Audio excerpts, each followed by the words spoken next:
making a little bit of a switch here.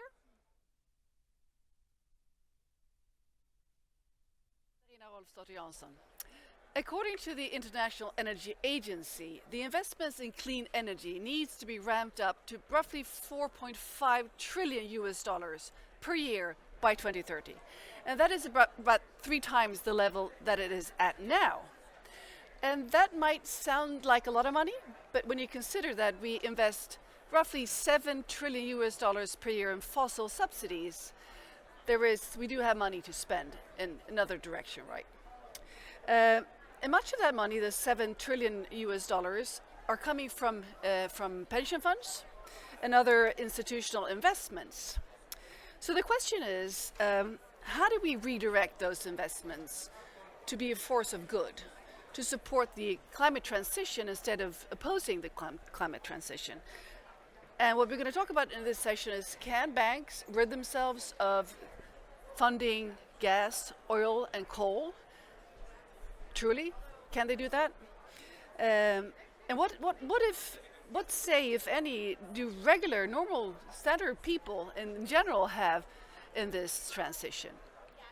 Earlier this year, we don't have time, together with our partners, we launched the campaign Move the Money, which was shedding light on specifically this. How can people look at where their money goes, their pension funds and other investments, so they do not inadvertently support climate, the slowing down of climate transition, and support fossil fuels?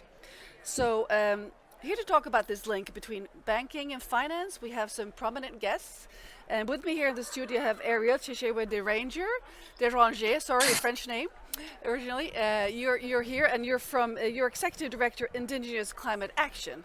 Great to have you with us. Thank you for having me. Thank you. And with us on Zoom, I have 3 guests. I have Ivan Frischberg, Chief Sustainability Officer of Amalgamated Bank. Great to have you with us. And also on Zoom, Jaco Minar, you are Chief Commercial Officer at Triodos Bank. Most welcome to join us also, of course. And last but not least, we have Anderson Lee, your Research Associate at World Resource Institute. So, we're ready to go. I'd like to start with you, Jaco. Last year, Triodos was the first bank to join the global campaign calling for the treaty to phase out fossil fuels. Why was this important for you to join this campaign? Yeah, Katarina, thank you very much. Well, there's so many levels to answer this question, because it starts, of course, with a personal conviction that this is the right thing to do, and that we all should do our utmost to make it happen.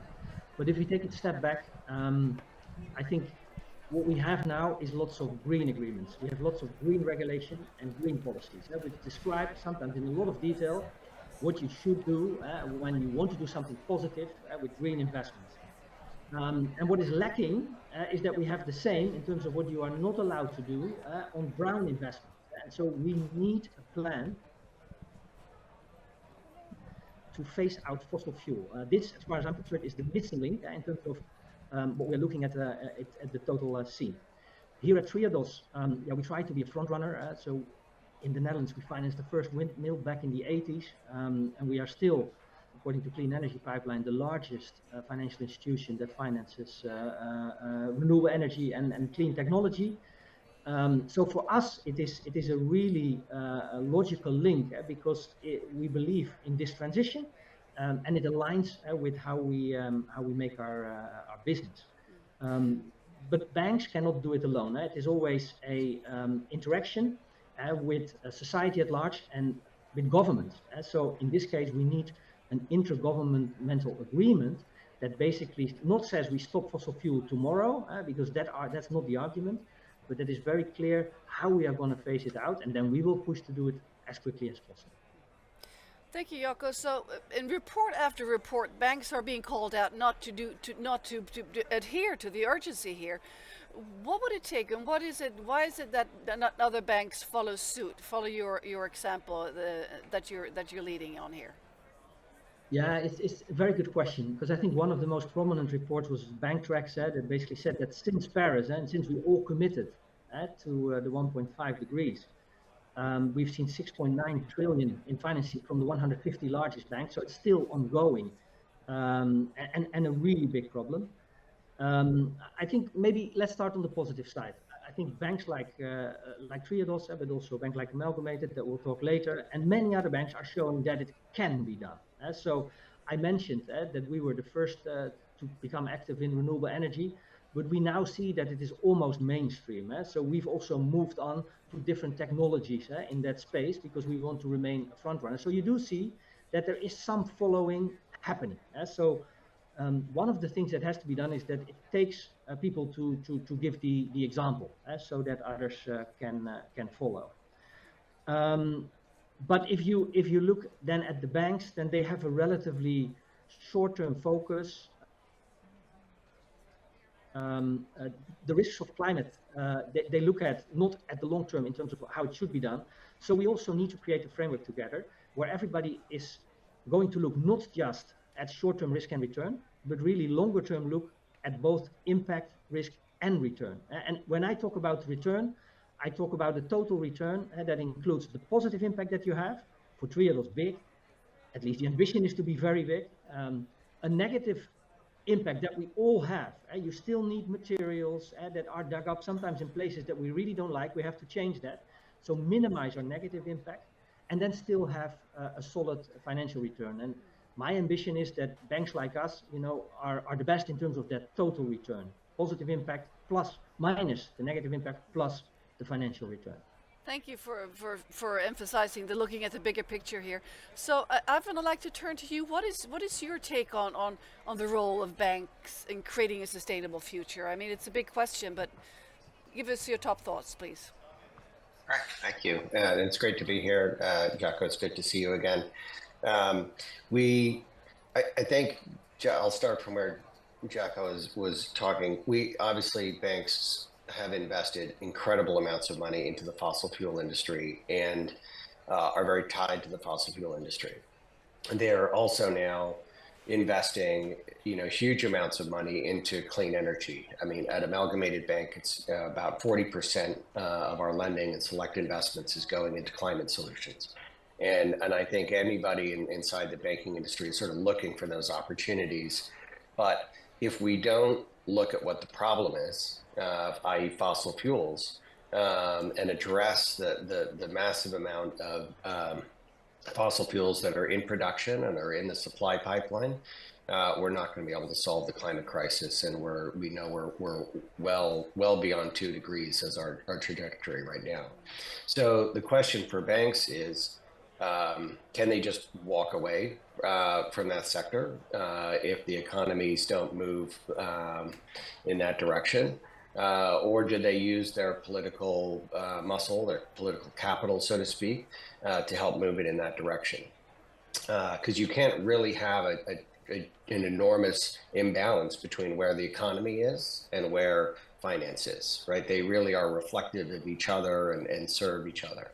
And one of the things that we see with respect to fossil fuels is, even in the COP process, it really doesn't get mentioned so much. I go to climate conferences and talk about climate all day long, and people don't talk about fossil fuels. And so what the treaty does is say, this is time for governments to step up and do their part, to first put a limit on how we expand fossil fuels. We can't keep digging the hole that we're in. Second is to have a fair phase out. Not everybody has to phase out at the same pace and time, and different economies have a different place in the timelines here. And then finally, to make sure that the transition is just and fair to people and to economies, particularly those that did not create the problem and suffer the most from it. So the treaty does that, and it really is an effort to say to governments and to policymakers, we need a plan to transition away from fossil fuels, just as the process, the COP process said last time. And we as banks, Triodos, Amalgamated, now 25 banks inside the Global Alliance for Banking on Values have all stepped up to say, we support that. We're going to lean in and use our insights into the banking sector, into the climate crisis, to call for a fossil fuel non-proliferation treaty, and that's why we're here today. Well, thank you very much indeed, Ivan. Turning now to you, Ariel, you are challenging in your home territory in Canada the expansion of fossil fuel extraction. And what is needed for your communities in terms of financial support to make this transition away from fossil fuels possible? I think that a lot of the points that have been made by the previous speakers are very, very true. We have been investing so deeply in the fossil fuel infrastructure in places in my territories in northern Alberta, in the Treaty 8 territories of many Indigenous communities. And what we first need to do is be talking about how we can phase out of these systems that have caused irreparable harm, not just to communities, but to ecosystems, and have exacerbated the climate crisis. And it has to be done in an equitable, fair way. But we can't just phase out of those industries in that area and leave and create economic deserts as well as energy deserts that are happening already. And so we have to be talking about a just and equitable transition that looks at where the financial sector has a role to play. And this comes at how do we improve not just moving funds towards renewable energy sectors, but how do we improve the risk analysis to ensure that this just transition that's being financed by both the public and the private sector includes analysis for human rights and the rights of Indigenous communities to ensure that we're getting a fair share of the finance and resources to build that transition, that it is moving towards energy systems and models that aren't going to further exacerbate the historical harms and wrongdoings that have been done by this industry for the last few hundred years.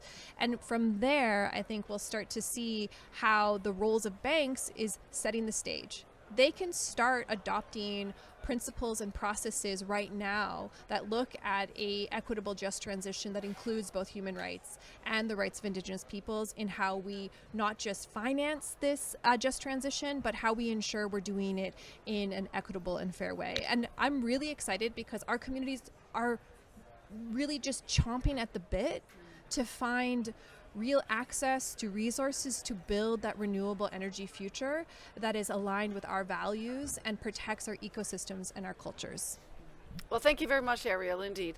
So turning to you, Anderson, tell us about WRI and your work to shift the financial flows from dangerous activities to activities that actually sustain life instead of destroy life. Please share your some thoughts about your work, and also if you'd like to reflect on what Ariel just said about the Indigenous communities.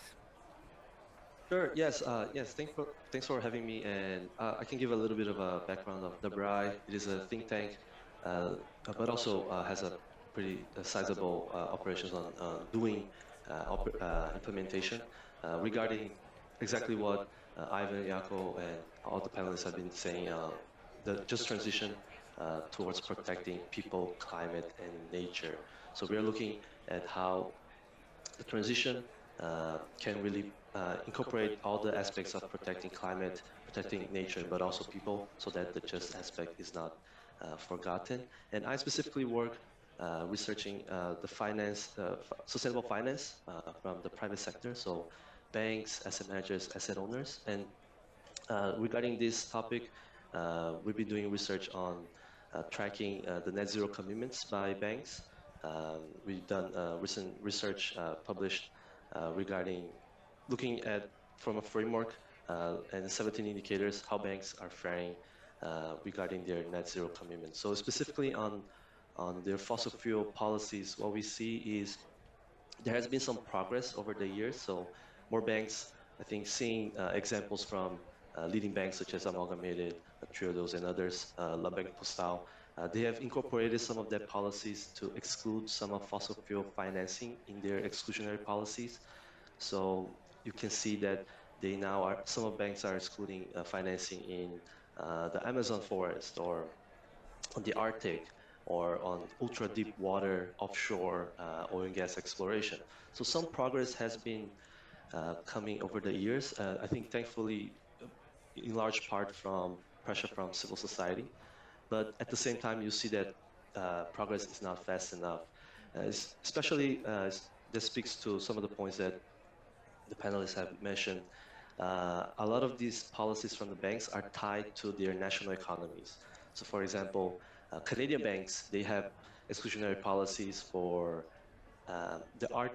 for Amazon or deep water exploration, but not exactly on tar sands, because that's where the oil and gas industry is heavily influencing or strong in the Canadian economy. Similarly, in the US, you don't see a lot of exclusionary policies on fracking. They might have some on the Amazon. So you can see a little bit of a pick and choose from the banks in terms of their financing exclusionary for oil and gas. So I think as it was alluded to, the banking sector is closely tied to how the economies of the national economies of these countries are set, the political economy. So as countries develop their policies and change their energy mix, the financing of the banks would also be transitioning towards phasing out fossil fuels and moving more towards renewable energy resources. Thank you, Anderson. So Jaco and Ariel, and also, of course, Ivan, this dissonance that Anderson is pointing out here between policies when it comes to investing, for instance, in the Amazon and also in your own, not cleaning up in your own backyard. What are your thoughts about this? Jaco. Yeah, so let me go first. Yeah, I'm inclined to also react to all of the things that were said before, because I think they were very valuable points. So let me just say that I think we need to do many things, and I'll get to the policies very soon. One is, I think the citizen sort of look on this is very important. In a country like the Netherlands, although we are also polarizing, 70 to 80% of the population still wants to take more action on climate. And so there is that popular sort of belief that really has to happen. We have recently initiated a citizen initiative, which in the coming weeks we actually managed to get the number of signatures that you have, where we're going to the parliament to actually advocate for the changes that I'm going to talk about. And then those changes that have to happen is, of course, what Ivan and I talked about, the long-term plan to phase out fossil fuels. But if we look at the elements in there, and you mentioned some as well, Katrina, yeah, we currently have more fossil fuel subsidies than we have green subsidies. So there is a lack of incentives. And so in terms of what we tax and what we incentivize, we don't get the system right today. And that, I think, is what has to change. Thank you very much. And Please add on. Yeah, I would just add, instead of reflecting on Anderson's point, banks are very reflective of their home countries, right? And so Jaco and Triodos reflect, I think, incredible leadership on climate change, because that's something that's widely held within the Netherlands. The Dutch people are focused on this issue, and they have a long track record of leadership. And then, but you look around these countries, you say Canada, heavily invested in oil, tar sands, oil and gas coming from there, or the US with its coal, oil, gas, the largest exporter of gas and oil in the world. We have a problem with many of these producing countries being really very much tied at the government level to a fossil fuel industry. And the banks reflect that.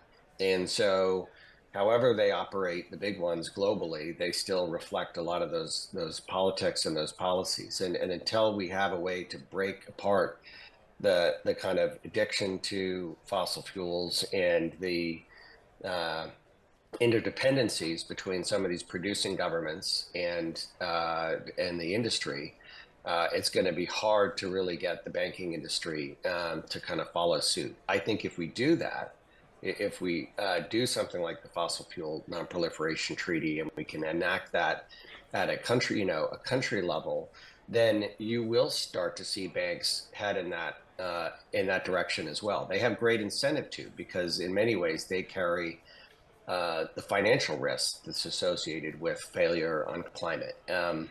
But it's going to be very hard to break that alliance without some sort of global structure and global agreement to actually limit, phase out, and manage that just transition for fossil fuels. Thank you. I have one final question, and it goes out to all four of you, and you have about 2 minutes each to answer it. So it's about, I mean, we have the treaty, which is, of course, is a fantastic tool that I have much faith in. But what other policy regulations or other structures in terms of frameworks in the financial sector would you like to see to move this further on? I'd like to start with you, Ariel. Well, I think some of the negotiations here in Azerbaijan are really focusing on climate finance. And while the bulk of the conversation is looking at public finance for climate finance, there is a strong move towards the need to pull the private sector in because of just how much power they have in influencing a true just transition. And so we don't just need to be talking about having agreements on how the public funds need to be driven for this just transition, but where is the public sector's responsibility, and how are we ensuring that there aren't exclusionary policies that create what many of people in my community call sacrifice zones. And so we need to ensure that the policies that we create both here in Azerbaijan and in the public sector ensure that there's a reflection of both a human rights-based approach and indigenous rights-based approach. And we have to see this being developed through things like going beyond the precautionary principles, going beyond the equator principles, going beyond the sustainability principles, and really seeing a drive for how we can equalize both the human rights, the needs of our economies, and the ecosystems protection that we are all striving for here. So this is going to take a lot of work. That is going to be an outcome of some of the negotiations here in Paris, but the responsibility is going to be on the public sector or the private sector to adopt these policies internally to really drive us home to a true just transition. Thank you very much, Ariel. Anderson, please continue. Your thoughts on policies and frameworks. Sure. Yeah, one framework that I think would be helpful for both in terms of policies for banks, but also for bank clients, is to think of both of the fossil fuel supply, but also the fossil fuel demand. So that's where we can really make a dent in fossil fuel financing, and then eventually on fossil fuel demand and supply. So on the supply, I'll just note that although a lot of these bank financing is very contingent on domestic policies, national economies, the divestment or foreclosing bank lending to companies, there is evidence. There's a Harvard Business School study that shows that when banks stop lending for some coal companies, that increased their funding costs and then eventually led to some early retirement of coal plants. So I think there's definitely movement and work that needs to be done regarding continuing the pressure for banks to include more of stopping financing of activities that are not aligned to net zero, but also on looking at the fossil fuel demand. So banks should also take into consideration their financing towards, for example, auto manufacturers that are still producing internal combustion engines that really drive a lot of the fossil fuel demand that in turn drives the fossil fuel supply from the oil and gas companies. So banks that are engaging with their clients to have transition plans to move their business models away from fossil fuel the economy towards the new net zero economy. I think when clients are looking for banks, I think that should be also one area to look into. Thank you, Anderson. And Jaco, and let's go with you, Jaco. We have 4 minutes and 40 seconds. So you split it up between the two of you. Well, I think first I want to underline a point that was just made before, is that indeed we have to engage the private sector, because that is where ultimately all the money is. Governments can go only so far if they try to do things directly. And so they are much more effective if they can create ways to actually attract private sector funding. And I think if you look at these type of agreements, I think the fossil fuel sector is now fighting against it, and even banks are sometimes fighting against it a bit. But I think those banks now have assets on their books that show relatively large volatility, and going forward that will only become bigger. So I think if we don't say let's stop tomorrow, but if we actually create a feasible plan, then it creates also some level of stability going forward, and even a level playing field if we do it with maybe not all countries in the world, but a sizable number of them. Thank you very much, Ivan. I think the missing player here in many ways is the central banking system and the supervisors that are focused on stewardship of the economy and avoiding systemic risks. We are hurtling towards catastrophe, a climate disruption that any economy will not be able to survive. And a lot of the regulators that supervise banks, that supervise the economy, are really behind the curve in thinking about what they can do to avoid that risk. And so there's work being done within the network for greening the financial system, which is a coalition of central banks, and certainly the European Central Bank and others have sort of led in this space to say, okay, we need to regulate and supervise the economy in a way that actually says, okay, the cost of capital for dirty industries is going to go up, and the cost of capital for the solutions we need is going to go down. There are places in the world that have set targets for financial firms on how much they have to dedicate to green lending. And so I think there's a lot that could be done if our banking system was really focused on risk at a regulatory level. They would be doing a lot more on climate change. And so that is one of the things that we're focused on. Unfortunately, we have a very tough road to hoe here in the United States, given the change in our government. But a lot, the best economies, the best democracies have an independent central bank, and so they have, I think, the opportunity and the space to be able to keep leading on this issue. Well, thank you very much indeed, Ivan, and thank you, Jaco and Anderson and Ariel, for sharing your profound insights on this topic here. This is key, and if you're watching this and you might wonder, what is my money doing at the bank? Please check out the Move the Money campaign, and to make sure that your investments are not supporting the fossil fuel havoc, and the havoc that the fossil fuels are creating, but instead supporting the transition here. So check out the Move the Money campaign. It's on our app, on our platform, the We Don't Have Time. And it's a collaboration between We Don't Have Time, the Non-Fossil Fuel Proliferation Treaty, and also the United Nations Development Program and the Exponential Roadmap Initiative. So we have a lot of signatories. You can go in and sign yourself and check it out and how you maneuver and move your money in the right direction. So we'll keep at it, and thanks again for our prominent guests here sharing your insights. Thank you.